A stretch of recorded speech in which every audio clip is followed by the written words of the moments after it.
bagus. Sistem paket. Jadi melakukan tindakan preventif agar siswa tidak mencontek dengan merubah atau memvariasikan soal-soal yang diberikan. Selain itu apalagi? Ibu silakan di sini. Ya, apalagi untuk kenapa anak-anak biar tidak telat, bagaimana caranya? Contoh yang ibu lakukan atau bapak ibu lakukan, anak-anak tidak terlambat datang ke kelas.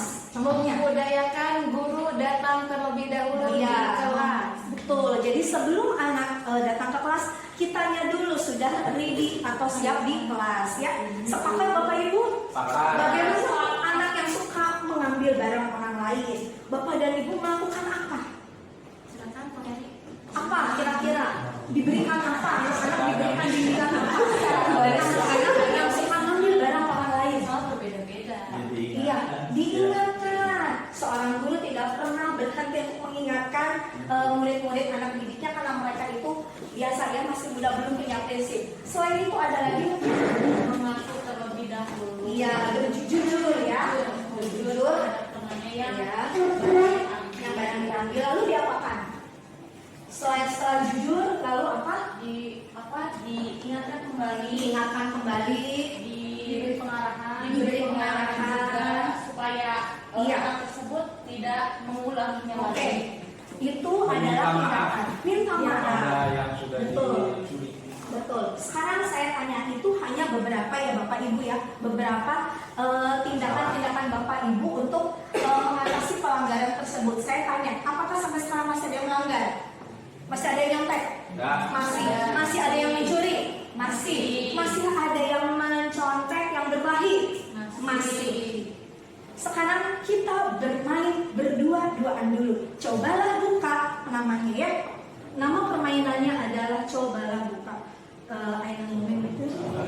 Cobalah buka. Silakan berdua berpasangan Bapak Ibu.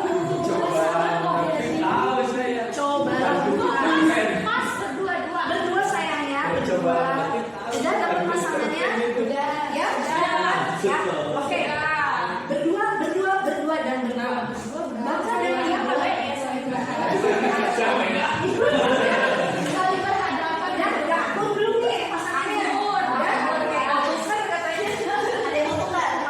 satu guru, satu orang, tugasnya adalah anggap saja di tangan Bapak dan Ibu itu ada sesuatu yang berharga sekali yang harus dipegang, digenggam, jangan sampai, kalau bisa itu jangan sampai terbuka. Pokoknya yang harus Bapak dan Ibu jaga baik-baik.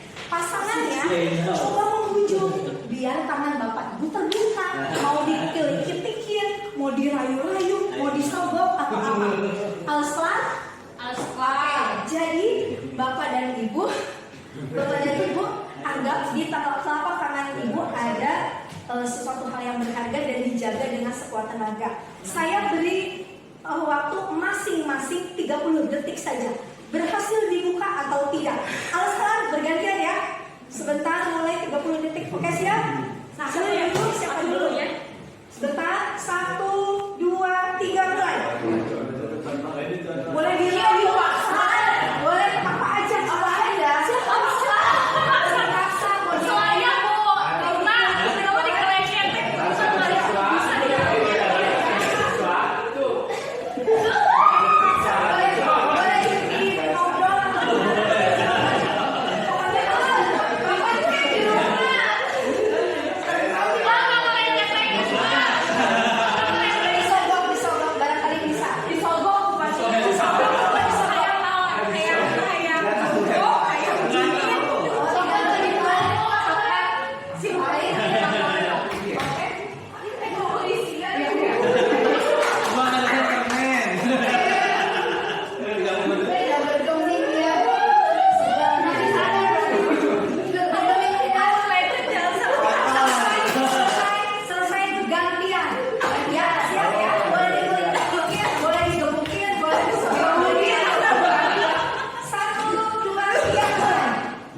ya Bapak dan Ibu, sebenarnya siapa sih yang ngasih kontrol diri kita untuk bisa membuka atau menutup itu?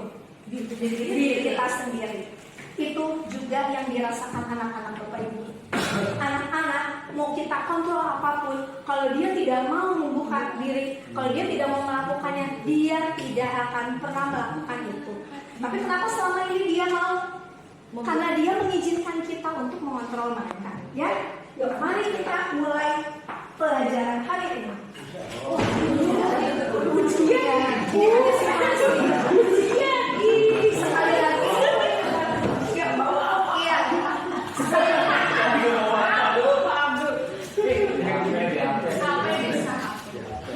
Iya.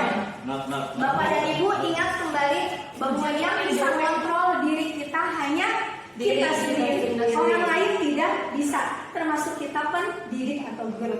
Bapak Ibu pernah nggak melakukan ini ke anak-anak? Ayolah, kamu masuk kelas dong. Ya, kamu kan ini. Pernah nggak seperti itu? Pernah nggak Bapak Ibu ngerasain ibu kecewa dengan kamu? Kamu tuh sudah sama ibu didoakan, tapi mengapa begini? Ibu kecewa sekali. Pernah begitu tidak? Pernah drama-dramakan sampai merasa anak-anak bersalah? Pernah. Kenapa Bapak dan Ibu melakukannya? Biar apa merekanya? Biar hatinya luluh. Biar mereka kembali ke jalan yang benar. Tapi mereka kembali ke jalan yang benar atau tidak? Ya balik lagi ke diri sendiri. Balik lagi. Ada yang marah, ada yang tidak. masih boleh. Bapak dan Ibu, Dr. William Glasser dalam kontrol teori atau sekarang menjadi kata-katanya choice theory meluruskan beberapa makna kontrol. Jadi kita tuh sering banget kontrol kan? Bener kan? Kontrol anak sering banget. Ayo ngaku semuanya, termasuk saya. Oke, Ibu Nita tolong dibaca yang pertama Ibu. Katanya apa? Guru mengontrol murid. Yang pertama, Oke. ilusi bahwa semua penguatan positif, efektif, dan bermanfaat. Oke, sampai situ saja. Yang pertama itu guru mengontrol murid dulu ya. Guru mengontrol murid bahwa pada dasarnya tadi itu yang bisa mengontrol dirinya sendiri itu adalah murid sendiri. Kita tidak bisa. Kenapa saat mereka kadang-kadang bisa menuruti kita itu karena mereka mengizinkan orang lain untuk mengontrol dirinya. Jadi bisa dipastikan, bisa didapat oleh siswa, baik itu dengan hukuman atau apapun, itu tidak akan jangka panjang. Ya, tidak ada jangka panjang karena mereka lewat orang lain, lewat eksternal. Yang kedua, Ibu Fani coba dibaca Ilusi bahwa kritik dan membuat orang merasa bersalah dapat menguatkan karakter. Yang kedua dulu, Ibu, maaf, ilusi bahwa semua penguatan. Itu nomor 1. Enggak, sorry salah. Yang ini saya mau. Oke, ilusi bahwa semua penguatan positif, efektif, dan bermanfaat. Oke, kata kita penguatan positif itu kayak membujuk itu bisa membalikin mereka ke jalan yang benar. Ayo nak, menjadi orang baik itu tidak ada ruginya loh. Kamu tuh harus bisa begini. Ayo ikut kelas ibu ya. Contohnya nih saya. Ayo ibu ikut kelas saya diskusi. Itu memang berhasil tapi temporer Bapak Ibu, tidak akan jangka panjang ya, efeknya itu jangka pendek ya. Jadi itu semua ilusi. Yang kedua. Yang ketiga Bapak Eri, silakan nomor 3. Ilusi bahwa kritik dan membuat orang merasa bersalah dapat menguatkan karakter. Iya, kata Dr. William Glasser, kalau kita membuat anak merasa bersalah, berdrama bahwa mereka itu membuat dirinya negatif, itu juga hanya ilusi ya, hanya pada saat itu saja atau hanya jangka pendek aja. Gak akan bisa sampai mereka udah punya pekerjaan, ada di masyarakat, juga mereka saat mereka berumah tangga itu tidak akan jangka panjang. Kalau kita terus melakukan seperti itu pada anak. Yang terakhir barangkali Bapak Nur Rohman ya, siapa sih? Nur Rohman. Maaf Pak. Ilusi bahwa orang dewasa memiliki hak untuk memaksa. Oke. Sekarang Bapak Ibu pernah nggak seperti itu? Perasaan saya orang dewasa, saya punya hak untuk memaksa kamu karena kamu masih ada di bawah pengawasan saya. Pernah seperti itu mendorong anak-anak kita seperti itu? Pernah tidak? Mau ke adik kelas, ke adik saya, mau ke anak sendiri saya, ke anak-anak pernah? Kalau saya pernah. Dan itu efeknya sama. tidak jangka panjang. Kata siapa Bapak Ibu? Empat ini kata siapa? Iya, betul, bukan kata saya, kata Dr. William Glasser. Jadi menurut beliau, 4 perilaku orang dewasa ini semuanya hanya ilusi, tidak berefek jangka panjang kepada anak-anak. Ya Niko ya? Yuk. Gitu. Nah, jadi gimana dong? Katanya, silakan ini Stephen Covey, ada salah satu pendidik juga, psikolog kalau nggak salah dia juga ya, mengemukakan berbagai pendapat. Silakan barangkali yang matanya jelas bisa dibaca bahwa Stephen R. Covey mengatakan bahwa bila kita ingin membuat kemajuan perlahan, sedikit-sedikit ubahlah sikap atau perilaku Anda. Oh. Namun bila kita ingin memperbaiki cara-cara utama kita, maka kita perlu mengubah kerangka acuan kita. iya, Ubahlah bagaimana Anda melihat dunia, bagaimana Anda berpikir tentang manusia, ubahlah paradigma Anda, skema pemahaman dan penjelasan aspek-aspek tertentu tentang realitas. Jadi Bapak Ibu, kata Bapak Stephen Covey ini, jika kita pengen merubah tadi teori stimulus respon itu, kita harus mengubah cara pandang kita, mindset kita kepada teori kontrol. Yang pertama adalah bahwa kebutuhan setiap orang itu berbeda. Sepakat tidak? Anak-anak masuk SMA setengah, ada nggak yang dipaksa orang tuanya? Ada nggak yang gabut hanya ingin jadi siswa aja? Gue siswa di boarding school, pengen coba aja. Ada nggak yang tujuan kayak gitu? Ada nggak yang hanya untuk status aja? Gue masuk di boarding school. Ada nggak? Ada nggak yang memang punya cita-cita? Saya mau membiasakan diri mandiri biar saya bisa masuk akpol, nggak kaget lagi. Ada. Jadi anak-anak motifnya beda-beda kan? Beda-beda. Sekarang, kalau misalnya saya minta, Ariel, iya kamu itu bangunnya pagi, bisa nggak? Mempan nggak ke dia? Enggak, karena dia pada dasarnya, saya di sini hanya pengen latihan fisik saja. Jadi dia tujuannya udah punya berbeda, gitu. Jadi kita tidak bisa menerapkan kepada setiap anak, ya. Yang kedua, Pak Heri, nomor 2, setiap orang memiliki gambaran berbeda. Iya, kita punya perspektif berbeda tentang suatu masalah, benar kan? Ya, belum tentu kita melihat setiap sisi itu sama. Ya, ada yang berbeda. Ya, itu udah kodratnya. Yang ketiga, siapa yang bisa baca? Kita berusaha memahami pandangan orang lain tentang dunia. Ya, selama ini yang kita lakukan apa? Menikmati dunia. Pokoknya kamu itu harus ngikutin saya, gitu kan? Padahal barangkali kita bisa menyesuaikan di, kalau saya jadi Ibu Fani, saya mau ini deh. Saya ngerti kenapa Bu Fani begini, karena dia itu capek, dia itu malamnya harus begadang, makanya bangunnya telat terus, gitu. Jadi kita harus punya bagaimana kita memposisikan diri kita sebagai anak tersebut, ya. Oke, nomor 4. Semua perilaku memiliki tujuan. Mana sih? Ya, semua perilaku memiliki tujuan. Ada yang mengerti? Ya, perilaku apa? Ya, perbuatan mau baik mau buruk pasti ada tujuannya. Kenapa Bu Amanda serak-serak ini tetap mau bikin kayak gini? Karena terpaksa.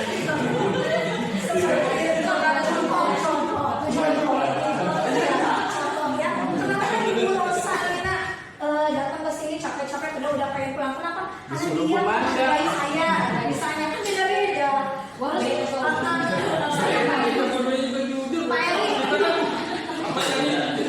Tersampaikan gitu loh. Iya. Kenapa Pak Mas Yudo datang ke sini capek-capek berdasar lelah kerja, soalnya ditarik sama Umanda gawat nanti bisa ini kan kayak gitu ya. Iya. Anak-anak juga gitu. Dia kadang-kadang ngambil pulpen temannya ada tujuannya. Mereka kenapa nanti dulu deh, saya telat, mungkin dia pengen dulu atau pipis tapi ngantri atau belum mandi karena dia lagi ngecek ceweknya, saya mau harus mandi dulu dan sebagainya. Ya, itu katanya loh, kata siapa? Kata Stefan, oke. Lanjut sekarang. Iya. Yang lagi saya ke bawah hanya Anda yang bisa mengontrol diri Anda. sepakat ya tadi ya. Hanya saya sendiri yang bisa. Baik. Anda tidak bisa mengontrol orang lain. Iya, kita pada dasarnya nggak bisa mengontrol orang lain, sayangku. Lanjut. Anda tidak bisa mengontrol orang sudah. Iya. Kolaborasi dan konsensus menciptakan pilihan-pilihan baru. Iya, jadi kalau misalnya kita ada kolaborasi, ada kesepakatan bersama, itu akan menjadi kesepakatan baru yang apa sih ide-ide dari semua orang itu menjadi satu. Nah ini hati-hati yang di sini. Satu lagi, model berpikirnya harus kita harus menang dan menang. Siswa yang melanggar menang, saya harus menang. Siswa yang dirugikan juga harus menang. Idealnya, ya jadi kalau kita menghadapi kejadian tertentu yang tidak enak, cara penyelesaiannya semuanya harus dapat belajar mengambil positifnya semuanya tanpa kecuali, jangan ada yang dirugikan. Katanya ini ya idealnya. Tapi kita mungkin nanti perlu diskusi lagi untuk menyelesaikan permasalahan-permasalahan yang ada di hadapan kita ya Bapak Ibu. Lanjut. Nah, Ki Hajar Dewantara. Kalau misalnya tadi kita ingin sekolah kita menjadi sekolah yang nyaman untuk anak, berbudaya positif, satu poin yang harus kita kuasai apa dulu, yang harus menjadi syarat agar budaya di sekolah kita baik itu apa? Siswanya harus seperti apa? Keluarga sekolahnya harus apa? Disiplin. Suka berpikir nggak? Andai saja para siswa ini disiplin, pasti bisa belajar. Pernah berpikir seperti itu? Pernah. Coba kalau kamu disiplin, insya Allah bisa masuk SNBT. Coba kalau kamu disiplin, insya Allah bisa masuk prestasi. Pasti bisa menang Olimpiade dan sebagainya. Pernah ya Andai? Pernah. Berarti kuncinya adalah disiplin. Menurut Bapak Ki Hajar Dewantara, apa disiplin itu? Silakan dibaca. Di mana ada kemerdekaan, disitulah harus ada disiplin yang kuat. Betul. Sungguh pun disiplin itu bersifat self-disiplin, yaitu kita sendiri yang mewajibkan kita dengan sekeras-kerasnya. Betul. Tetapi itu sama saja, sebab jikalau kita tidak cakap melakukan self-disiplin, wajiblah penguasa lain mendisiplinkan diri kita. Betul. Dan peraturan demikian itulah harus ada di dalam suasana yang merdeka. Betul. Salah satu orang yang merdeka, ya, berarti sepakat ya. Salah satu ciri orang merdeka adalah punya kedisiplinan. Kedisiplinan yang bersifat self-disiplin. Jadi disiplinnya bersifat dari internal, berasal dari intrinsik. Saya harus disiplin karena begini. Kalau orang tidak punya self-disiplin, dia memerlukan orang lain untuk mendisiplinkan kita. Itu ciri orang merdeka bukan? Bukan. Hati-hati. Bahwa kalau kita menjadi orang yang merdeka, itu kita punya self-disiplin. Sekarang ibu tanya, saya tanya, Bapak Ibu pakai helm biar apa? Aman. Yakin. Biar Yakin. Kalau utamanya untuk aman, yang kedua biar nggak hilang. Oke. Bapak Ibu dan yang ketiga helmnya baru. Yang pasti kalau pakai helm. Baik. Sekarang ngajar biar apa? Ayo ngajar biar apa? Ayo ngajar biar apa? Ayo. Biar dapat uang. Ada yang takut dihukum. Ada yang kenapa hari ini harus datang ngajar? Kenapa? Takut dihukum. Ada jadwalnya. Ada jadwalnya. Oke. Terus misalnya tidak ada peraturan yang menunjukkan Bapak harus datang jam 6:30. Kan sama aja, kita tetap aja gajinya juga segitu, meskipun datangnya mau jam 7 atau 6:30, betul enggak? Tapi kenapa Bapak Ibu tetap mau datang 6:30, mau datang meskipun nggak ada aturan yang seperti itu? Mau tetap? Alhamdulillah, itu berarti punya self-disiplin. Apapun yang terjadi, kebaikan harus kita lakukan. Itu adalah self-disiplin. Jadi kalau kita punya keyakinan atau kesepakatan bahwa saya prinsipnya harus begini, mau dimarahin kayak mau dapat gaji, saya jalani hal yang baik. Nah itu idealnya, kata beliau ini, kalau kita ingin menjadi orang merdeka. Ya Bapak Ibu, lanjut. Next. Nah ini orang Jawa, siapa di sini orang Jawa Mas? Baca Mas. Merdeka itu apa? Adapun definisi kata merdeka menurut Ki Hajar adalah merdeka iku Jawabnya. Nora Lepase, pamreh pamreh. ora kuat Apa? Kuoso amandiri priyangga. Oke, artinya Tidak hanya terlepas dari perintah, tetapi juga cakap kuat meminta diri sendiri. oke, sekali lagi ciri orang merdeka adalah bisa mendisiplinkan diri, bisa mengontrol diri sendiri, bisa memerintah diri sendiri kepada perbuatan kebaikan. Itu orang yang merdeka. Ya Niko ya. Lanjut. Jadi sepakat nggak itu? Sepakat ya. Kata siapa?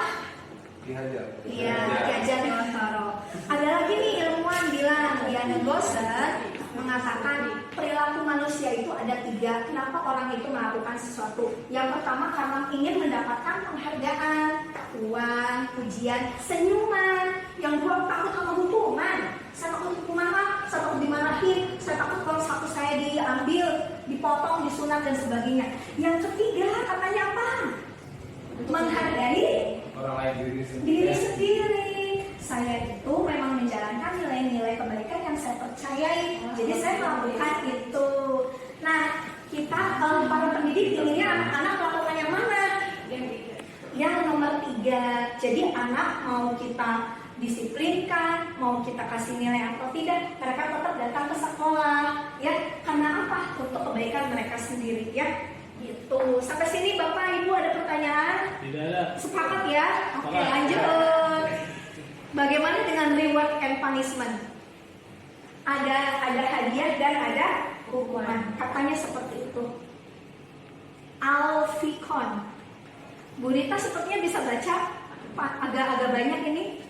So, kalau kita silakan, ada 2 situasi. Aduh.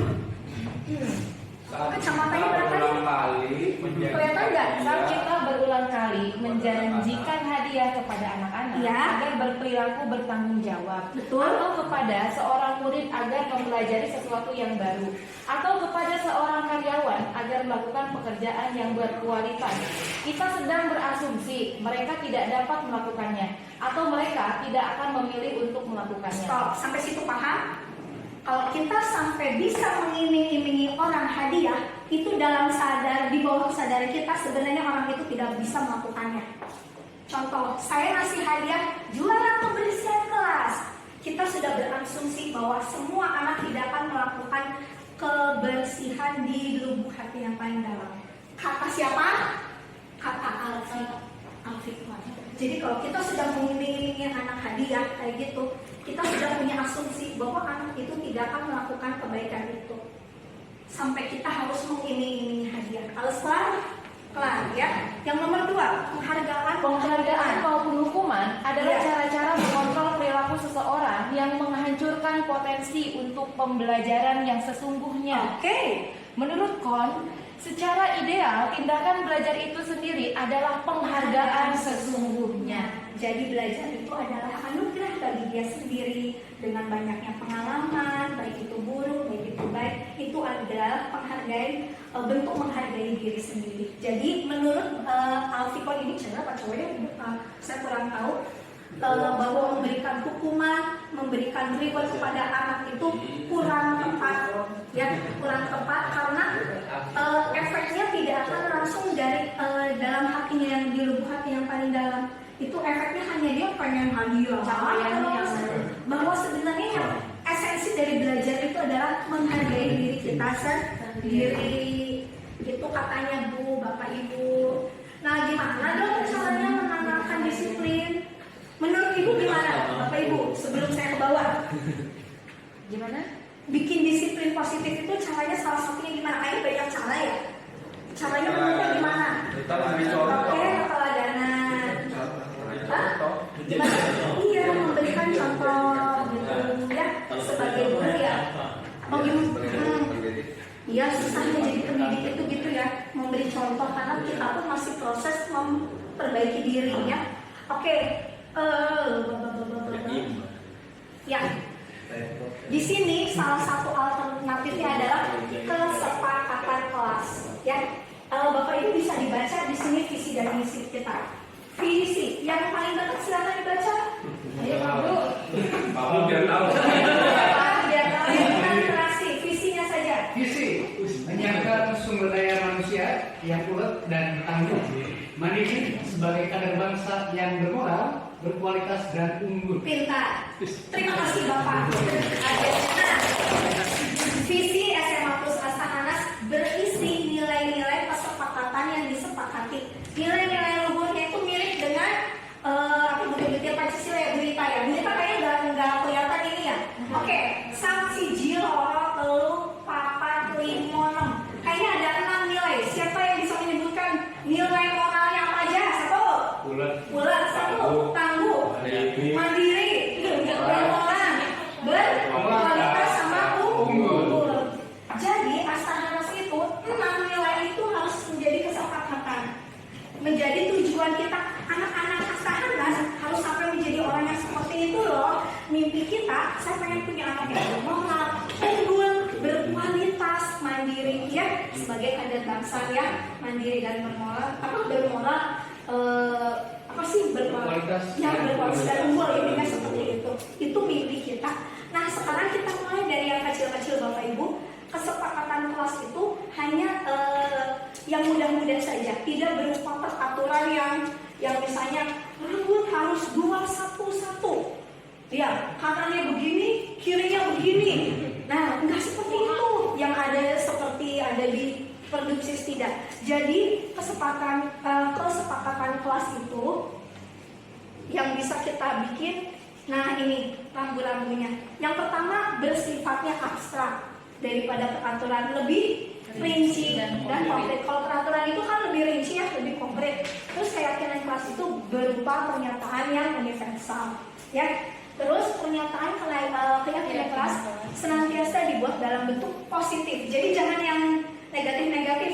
Jangan buang sampah sembarangan, bukan kayak gitu, ya. Jangan berantakan, jangan kayak gitu.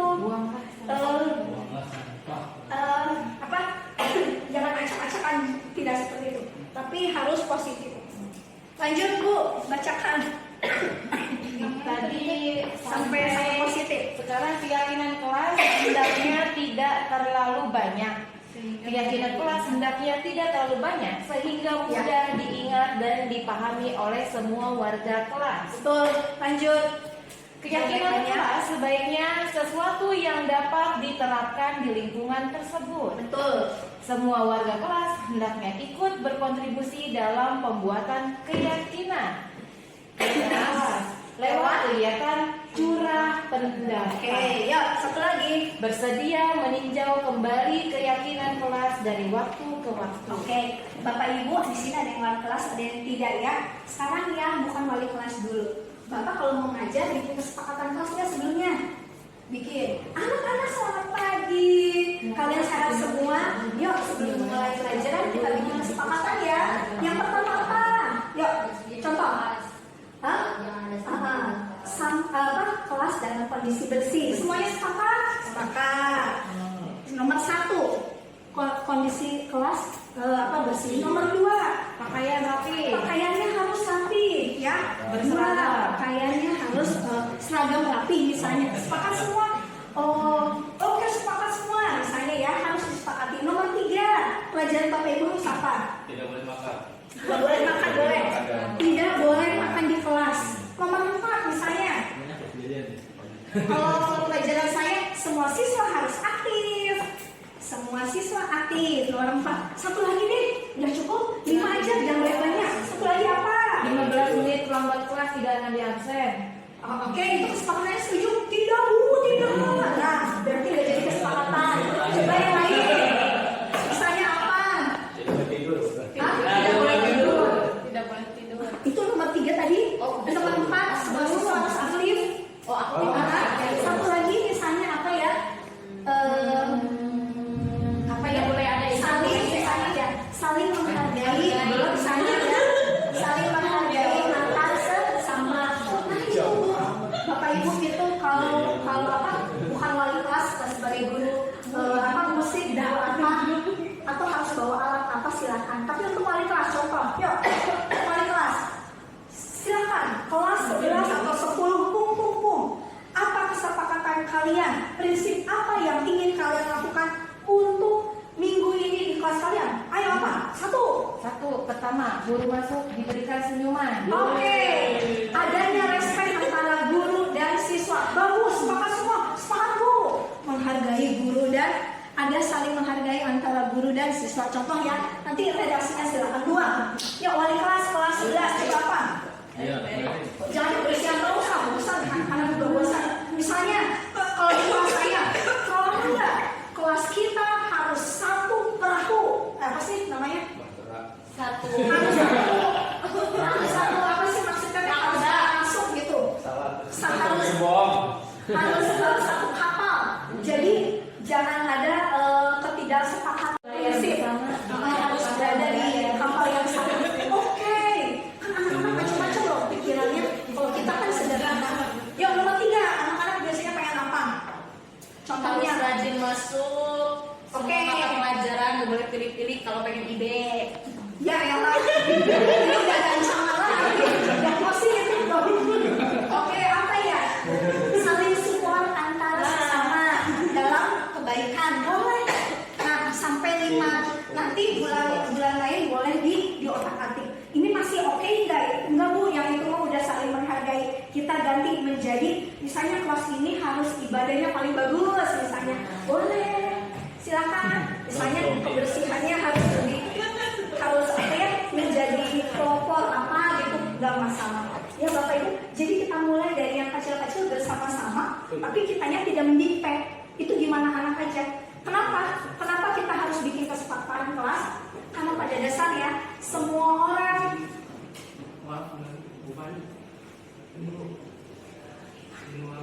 ya, karena pada dasarnya semua orang menyenangi kebaikan. Betul tidak? Kalian pernah, Bapak Ibu pernah punya pengalaman punya hubungan relationship sama buaya darat?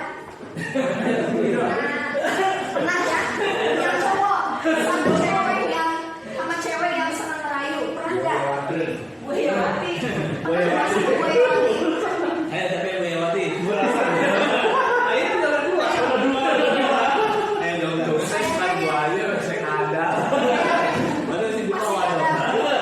Iya, mereka mencari istri dan mencari suami, cari yang mana? Yang baik. Pasti nyari yang baik, belakang-belakangnya, ujung-ujungnya. Meskipun buayanya kayak apa dulu, mereka pasti akan mencari yang baik. Sama anak-anak juga. Mereka pada dasarnya pengen kebaikan. Jadi kesepakatan kelas ini, insya Allah mereka bisa lakukan. Jadi ini sebagai dasar kalau misalnya nanti, naudzubillah ya, ada pelanggaran-pelanggaran. Kamu kok ngambil barang, berarti kamu gimana dong kesepakatan kita kan menghargai hak barang milik orang lain misalnya kayak gitu. Nanti siap Bu, kita salah kayak gitu ya. Jadi itu memang timbul dari dirinya sendiri gitu ya. Oke, lanjut yang terakhir alternatifnya. Nah ini barang baru untuk saya, bisa dijadikan pembelajaran bersama, restitusi. Ya, restitusi ini biasanya kalau sudah ada pelanggaran, restitusi ini adalah suatu cara bagaimana sih guru seharusnya menghadapi atau menyelesaikan pelanggaran anak. Itu ada 3. Ya silakan dibaca dulu ininya. Kok ini bisa Restitusi adalah proses penciptaan kondisi bagi murid untuk memperbaiki kesalahan mereka sehingga mereka bisa kembali pada kelompok mereka dengan karakter yang lebih kuat. Restitusi juga adalah proses kolaboratif yang mengadakan murid untuk mencari solusi untuk masalah dan membantu murid berpikir tentang orang seperti apa yang mereka inginkan dan bagaimana mereka harus melakukan orang lain. Iya, jadi di sini udah kelihatan restitusi itu ada hubungannya dengan kolaborasi ya. Ada 3 cara. Yang pertama apa?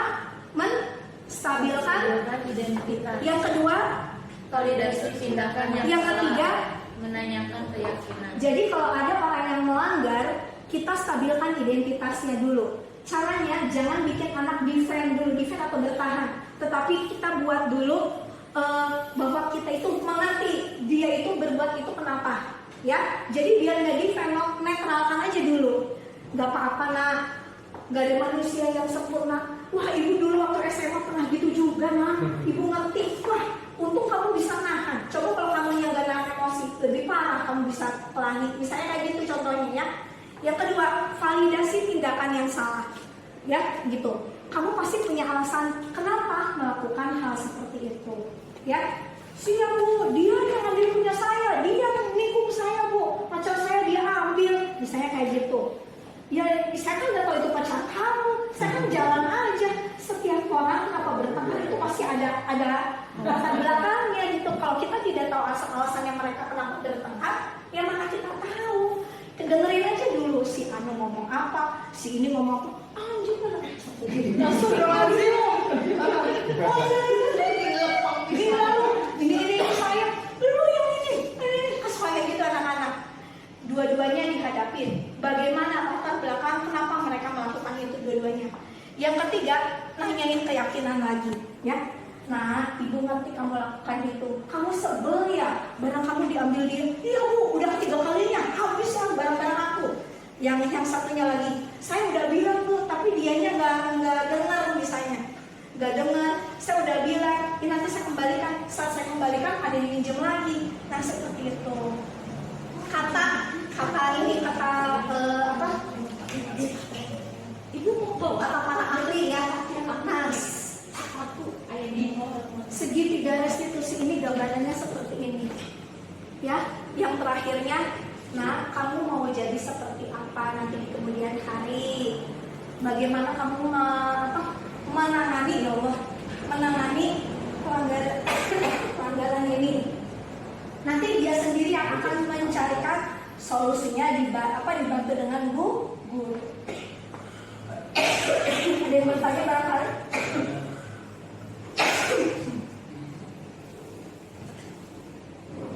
Ya, ini barang baru pasti. Saya juga kurang agak ada yang masih ganjel di sini.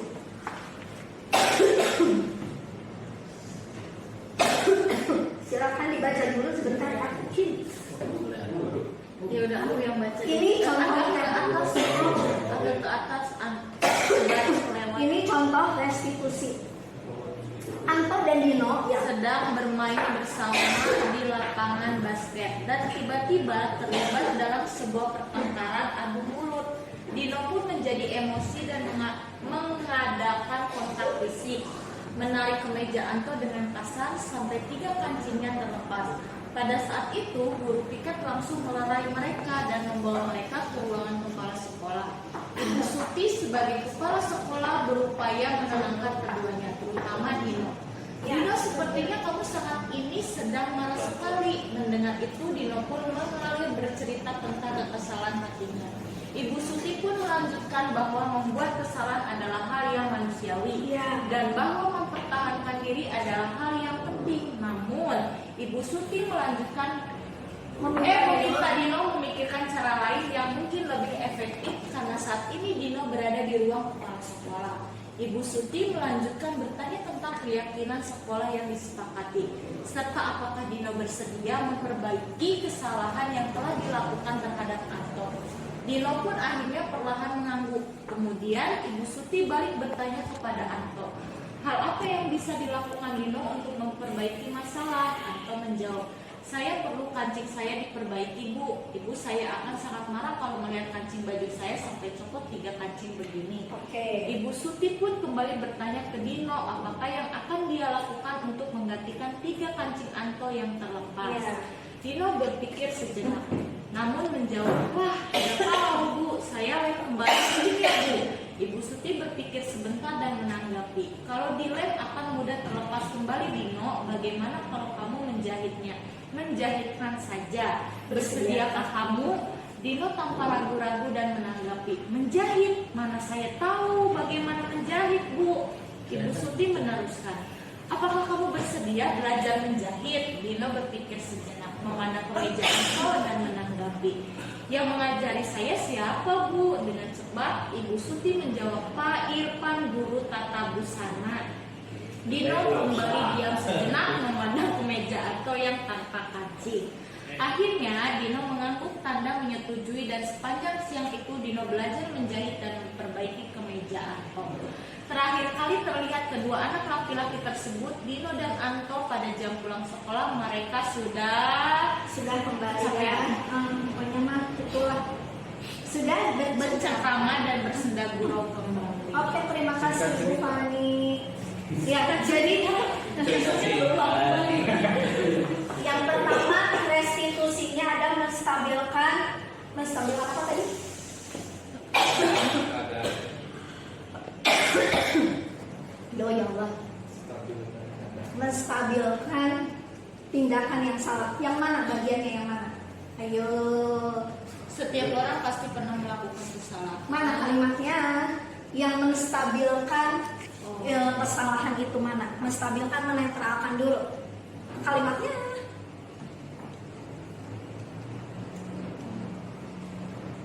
Ya.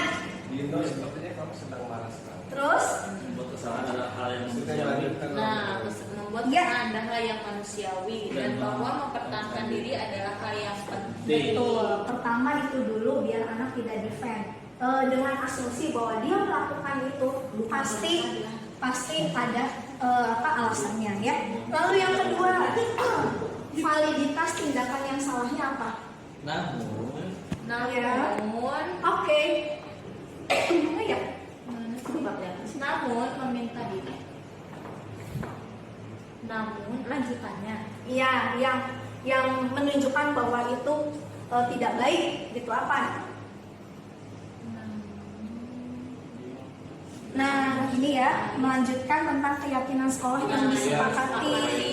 Apakah bersedia memperbaiki kesalahan? Jadi bahwa si anak itu telah melanggar kesepakatan bersama bahwa mungkin ya kesepakatan klasik itu antar sesama itu harus saling menghargai, tidak ada yang saling mengganggu. Lalu bagaimana solusinya? Ya, solusinya adalah apakah si ibu itu langsung ngasih, kamu harus ganti tuh baju? Ada nggak kata-kata di situ? Harus diganti. Jadi ibu itu harus apa? Bilang apa kepada Dinonya? Kepada Dino, iya.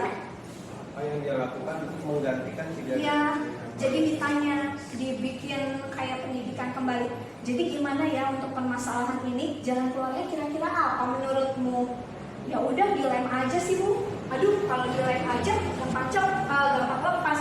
Gimana kalau ngejahitin? Tapi itu kan nggak bisa jahit Bu. Ya, gimana pas belajar aja? Bisa kan? Gitu. Wah, siapa yang ngajarin ya Bu? Ada. Pak Irfan. Oh siap Bu, gampang. Bisalah menjahit 3 kancing belajar dari Pak Irfan. Jadi si anak itu dia bisa kembali ke kelompoknya dengan baik, bisa bukan menembus kesalahannya ya, belajar dari kesalahannya dan memiliki pendidikan yang baik juga. Dan bagi orang yang sudah dirugikan, dia juga mendapat penggantian. Dan si Dino ini dia orangnya jadi seperti orang yang sudah tobat lah istilahnya ya. Menembusnya bukan serta-merta menembus, tetapi dia memang mempelajari bahwa pengalaman itu tuh menjadi sarana untuk pendidikan mereka. Seperti itu Ibu, Bapak Ibu. Mungkin ada sebagian termasuk saya ya, aduh kok kayaknya ribet banget yang kalau kayak gini. Ya, ada beberapa pertanyaan. Barangkali ada pertanyaan dari Bapak Ibu, mungkin nanti saya bisa sampaikan ke bagian dinas atau jadi pemikiran bersama, tanggapan refleksinya tentang restitusi positif ini. Ada nggak? Berarti beda masalahnya gini kan, Ya. masalah ini untuk satu kayak Ya. berkelahi gitu kan. Iya, berkelahi. Penanganan masalah lain juga kita memang harus, yang pertama banyak belajar juga sih masalah gini kan, karena beda bagaimana kita tiga langkah menerapkan 3 langkah tersebut untuk menghadapi permasalahan yang berbeda gitu. Nah, itu memang butuh waktu untuk dalam itunya, sehingga yang didapat solusinya win-win-win. Betul. Kamu menang, saya menang, yang dirugikan juga menang. Iya, menang semuanya. Jadi seperti kita misalnya saya minjem bukunya Pak Heri, sementara Pak Heri itu dia harus ngumpulin bukunya ke Pak Heri untuk portofolio, tapi saya menghilangkan.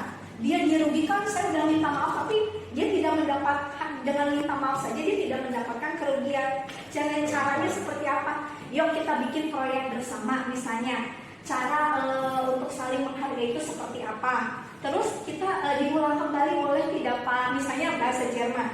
Ibu Manda, boleh nggak diulang kembali portofolionya Pak Eri? Saya bantu, boleh nggak untuk menuliskannya kembali? Oh tentu saja boleh. Berarti ada kerjasama antar keduanya. Dengan dua-duanya bekerja kembali berarti kan belajar lagi. Misalnya seperti itu. Atau ada anak yang merokok, misalnya cara-caranya bagaimana?